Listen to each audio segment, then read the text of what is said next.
What if I told you that accepting a friend request on social media from a stranger could lead to the discovery that you have an identical twin sister who was supposed to be dead, and that your entire family has been living a lie for over 20 years? This is the incredible true story of how Amanda Foster's life was turned upside down when a simple Facebook notification revealed one of the most shocking family secrets imaginable and exposed a conspiracy that reached the highest levels of government. Amanda Foster had always been close to her parents, especially her mother Rebecca, who worked as a nurse at the local hospital in their small Minnesota town. Amanda was 23, fresh out of college with a degree in psychology, and working at a counseling center helping teenagers deal with trauma and family issues. She had grown up as an only child and had always wished she had siblings, especially a sister she could share her life with. Her childhood had been relatively normal, though she had always been curious about why her parents seemed so protective and why they had never really talked about extended family. Her mother would become emotional whenever Amanda asked about her grandparents or other relatives, and her father would quickly change the subject. Amanda had learned to stop asking, assuming it was just painful family history that her parents preferred not to discuss. The discovery that would shatter everything Amanda thought she knew about her life began with a random Facebook friend request from someone named Melissa Carter. The profile picture showed a young woman who looked remarkably similar to Amanda, but she assumed it was just a coincidence or maybe someone who was trying to scam her by using photos that looked like her. Amanda almost declined the request, but something about the woman's face intrigued her enough to accept it. Within minutes of accepting the friend request, Amanda received a message from Melissa that made her blood run cold. "I know this is going to sound crazy, but I think we might be sisters. I've been looking for my family for years, and when I saw your picture, I couldn't believe how much we look alike. Were you adopted? Do you know anything about having a twin sister who supposedly died at birth?" Amanda stared at the message in disbelief. She had never been adopted, and her parents had certainly never mentioned anything about a twin sister. But as she looked more closely at Melissa's photos, the resemblance was undeniable. They didn't just look similar, they looked identical.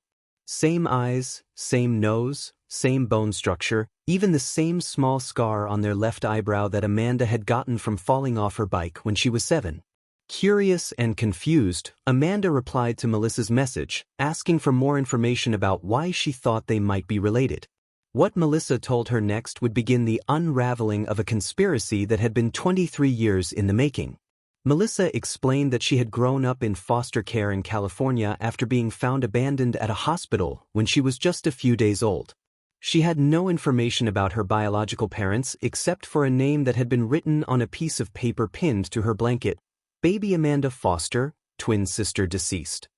Melissa had spent years trying to track down any information about the Foster family, and she had finally found Amanda through a combination of genealogy websites and social media searches.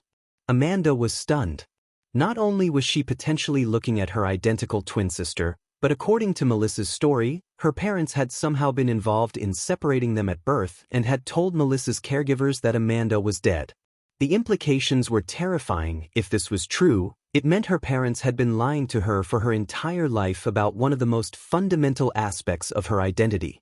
Amanda immediately called her parents, demanding to know if they had ever had twins and if she had a sister named Melissa. Her mother's reaction was immediate and telling. She broke down crying and begged Amanda not to pursue the matter, saying it would only bring pain to everyone involved.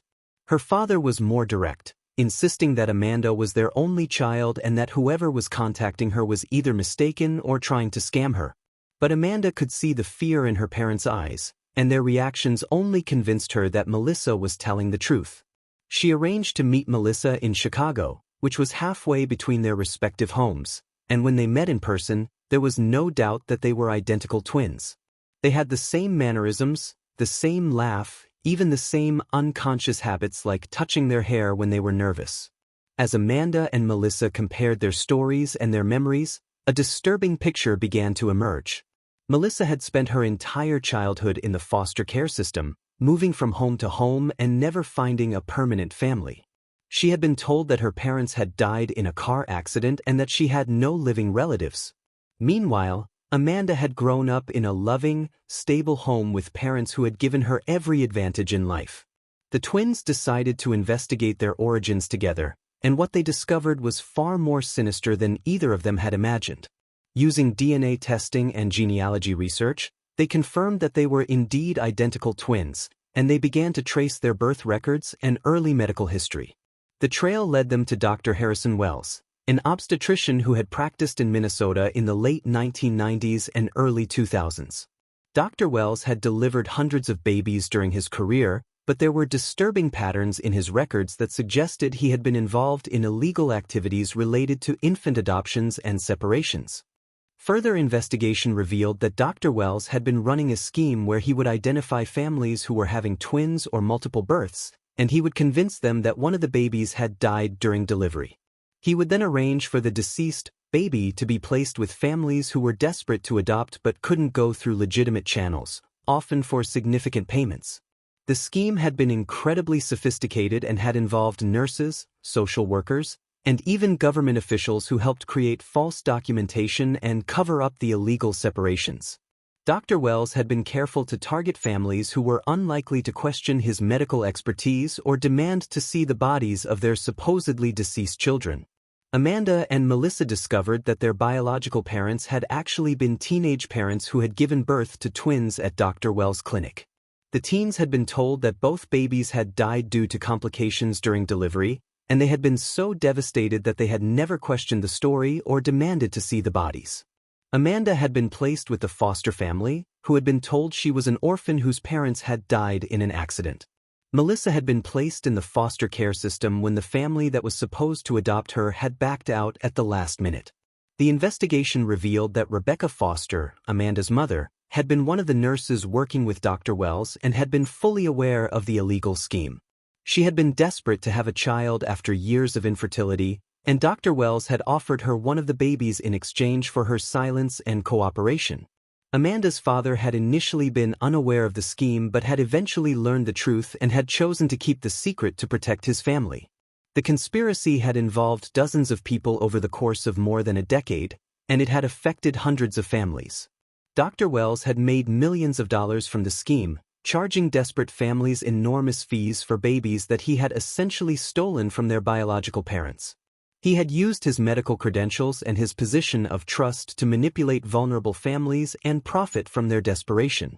The emotional impact on Amanda was devastating. She had to come to terms with the fact that her entire life had been built on a lie and that her mother, whom she had always trusted completely, had been complicit in stealing her from her biological family and separating her from her twin sister. Every memory of her childhood was now tainted by the knowledge that it had come at the cost of Melissa's suffering in the foster care system. The reunion with their biological parents was complicated and emotional. Their birth parents, now in their 40s, had never recovered from the supposed loss of their twins and had struggled with depression and relationship problems for decades. They were overjoyed to discover that their daughters were alive, but they were also angry and traumatized by the realization that they had been lied to and that their children had been stolen from them. The legal case that followed was massive and complex. Dr. Wells had died several years earlier, but many of his co-conspirators were still alive and were prosecuted for their roles in the scheme. Rebecca Foster was arrested and charged with conspiracy, fraud, and child trafficking. She eventually pleaded guilty and was sentenced to 8 years in prison, though she continued to insist that she had done it out of love and that she had given Amanda a better life than she would have had otherwise. The case led to a comprehensive investigation of adoption practices and medical records from the 1990s and early 2000s, resulting in the identification of dozens of other families who had been affected by similar schemes. Many other separated siblings were reunited, and numerous families discovered that children they had been told were dead were actually alive and living with other families. Amanda and Melissa's story became national news and led to significant changes in how adoptions are regulated and how medical records are maintained and verified. Their case highlighted the vulnerabilities in the adoption system and the need for better oversight of medical professionals who have access to vulnerable families. The psychological impact of discovering they were twins was profound for both women. They had to learn how to be sisters after 23 years of not knowing each other existed, while also dealing with the trauma of discovering that their entire lives had been built on lies. They underwent extensive therapy together to help them process their experiences and build a healthy relationship. Amanda struggled with her relationship with her father, who had known the truth but had chosen to keep it secret. While she understood that he had been trying to protect their family, she felt betrayed by his decision to let Melissa suffer in foster care while he watched Amanda grow up in comfort and security. It took years of family therapy for them to rebuild their relationship. Melissa faced her own challenges in adapting to having a family after a lifetime of believing she was alone in the world.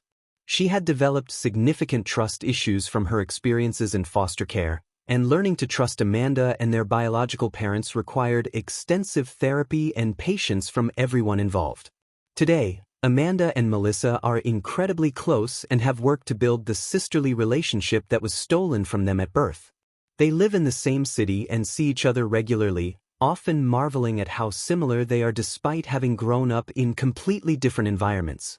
They have both become advocates for adoption reform and work with organizations that help reunite families that have been separated by fraud or illegal activities.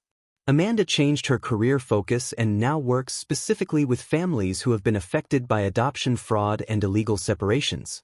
She uses her psychology background and her personal experience to help other victims process their trauma and rebuild their relationships with their biological families. The most important lesson from Amanda and Melissa's story is that the truth has a way of emerging, even when powerful people have worked hard to bury it.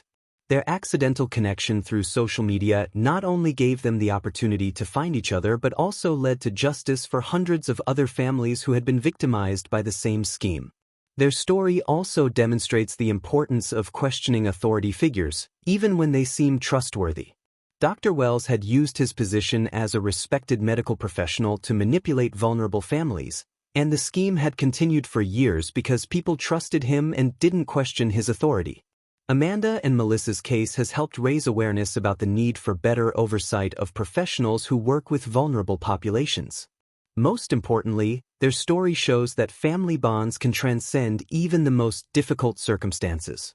Despite being separated for over 20 years and growing up in completely different environments, Amanda and Melissa discovered that they shared an unbreakable connection that had survived decades of separation. Their reunion has not only healed their own trauma but has also given hope to other families who are still searching for their missing relatives.